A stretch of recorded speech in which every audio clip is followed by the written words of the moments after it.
میں اس پر بھی تھوڑی سی بات کروں گا کہ جو ہمارے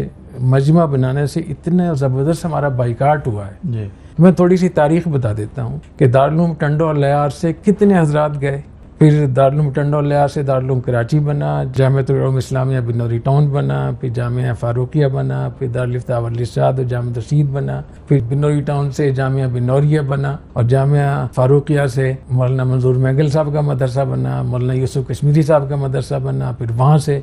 اسی طریقے سے کتنے مسائل میں کتنی تنظیمی سطح پہ اختلافات ہوئے، خود جمعیت علماء اسلام میں کتنے اختلافات ہوئے۔ پہلے جمعیت علماء اسلام تھی، پھر اس کے بعد جس کے مولانا شبیر عثمانی رحمۃ اللہ علیہ بڑے تھے، اس کے بعد پھر حضرت مفتی محمود صاحب رحمۃ اللہ علیہ، یہ حضرات آ گئے، اور اس کے پھر بڑے تھے حضرت مولانا احمد علی لاہوری رحمۃ اللہ علیہ، حضرت مولانا لاہوری رحمۃ اللہ علیہ کے بعد مولانا عبداللہ درخواست صاحب رحمۃ اللہ علیہ رہے، اور اسی میں پھر مولانا غلام غوث ہزاروی صاحب بھی الگ ہوئے، یہ سب کو معلوم ہے۔ اور پھر اس کے بعد پھر مولانا عبداللہ درخواست رحمۃ اللہ علیہ، ان کی عمر تقریباً 100 سال تھی جب جمعیت علماء اسلام کے 2 گروپ بنے۔ ایک گروپ کے بڑے مولانا فرمان صاحب تھے، جنرل سیکرٹری وہ تھے، اور دوسرے گروپ کے امیر مولانا عبداللہ درخواستی صاحب رحمۃ اللہ علیہ تھے، اور اس کے جو جنرل سیکرٹری تھے مولانا سمیع الحق صاحب تھے۔ تو یہ بھی ہم نے دیکھا، اور اس کے بعد پھر جمعیت علماء اسلام سین گروپ، جمعیت علماء اسلام فا،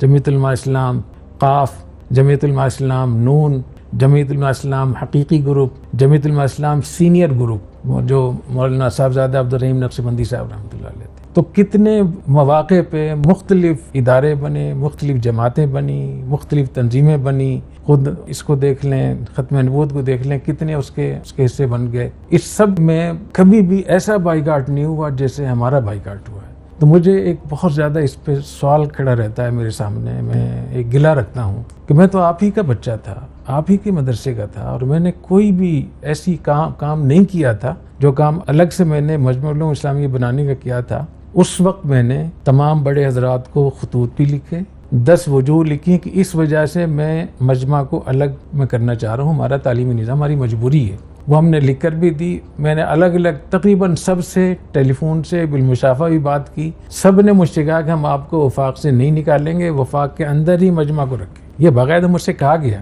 وفاق سے بھی بات کی آپ؟ ہاں، وفاق کے حضرات سے بات کی، میں اب نام لینا مناسب نہیں سمجھتا، لیکن سب سے، اور جو سب سے زیادہ اس میں فعال تھے ان سے 10 منٹ میں نے ایک دن پہلے ٹیلی فون سے بات کی کہ یہ مجمع بھی آپ ہی کا ہے، آپ کی سرپرستی میں رکھیں، مجھے کوئی شوق نہیں، لیکن اس کا نصاب تعلیم، نظام تعلیم وہ ہونا چاہیے جو اس وقت ہم لوگ کرنا چاہ رہے ہیں، باقی اس کی سرپرستی کوئی بھی کرے، مجھے کوئی وہ نہیں۔ اس کے بعد سے میں نے بار بار اس بات کی درخواست کی کہ کوئی ایک کمیٹی بنا دیں جو میرے پاس آ جائے، میں تفصیل سے بتا دوں گا کہ یہ میں نے کس بنیاد پہ لیا ہے، یا کمیٹی بنا دیں، مجھے بلا لیں، میں اپنی کمیٹی کے ساتھ آ جاؤں گا، میں پورا بتاؤں گا، اور اگر اس پر بھی آپ کو اطمینان نہ ہو تو مجھ سے حلف لے لیں، قرآن پہ ہاتھ رکھ کے حلف لے لیں۔ پھر میں نے یہ بھی کہا کہ اگر یہ وفاق المدارس کے خلاف یہ کام کیا ہو، میرا مقصد یہ کہ وفاق المدارس کو توڑنا ہے، اس کو نقصان پہنچانا ہے، تو میرا نسب ہی، میں نے اس حد تک بات کی ہے کہ میں اس شخص کو حلالی النسب نہیں کہہ سکتا، یعنی جو علمی نسب ہے اس کا وہ خراب نسب ہے،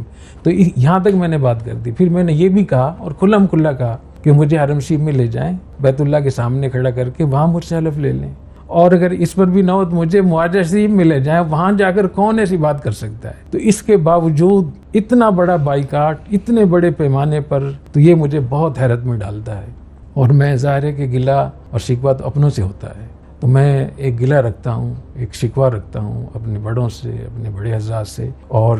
جتنی میں نے بڑوں کی صحبت اٹھائی ہے، جتنے بڑے بڑے حضرات کی خدمت میں میں نے وقت گزارا ہے، اور جتنے بڑے اکابر کا مجھے سرپرستی حاصل رہی ہے، تو میں اس کی بنیاد پہ گلہ رکھنے کا حق رکھتا ہوں۔ تو میں اپنے بڑے حضرات سے یہ گلہ رکھتا ہوں کہ ایسا تو اس کے ساتھ کیا جاتا ہے جو خدا نخواستہ دار اسلام سے خارج ہو جائے، کیونکہ میں نے اتنے بڑے پیمانے پر ادارے ٹوٹتے ہوئے دیکھے ہیں، تنظیمیں ٹوٹتی ہوئی دیکھی ہیں، نئی تنظیمیں بنتی ہوئی دیکھی ہیں، بڑے بڑے حضرات کو تنظیموں سے الگ ہوتے ہوئے دیکھا ہے۔ تو میں نے اپنی اس پوری 65 سالہ زندگی میں کبھی اس قسم کا بائیکاٹ میں نے نہیں دیکھا، تو میں اس پہ بہت سوچتا بھی رہتا ہوں، اور اگر کہیں مجھ سے کوئی غلطی ہوئی ہے، غلطی ہو رہی ہے، تو اللہ تعالیٰ مجھے معاف فرمائے، مجھے اس کی اطلاع ہو جائے تو میں انشاءاللہ اس کو ماننے کے لیے بھی تیار ہوں گا۔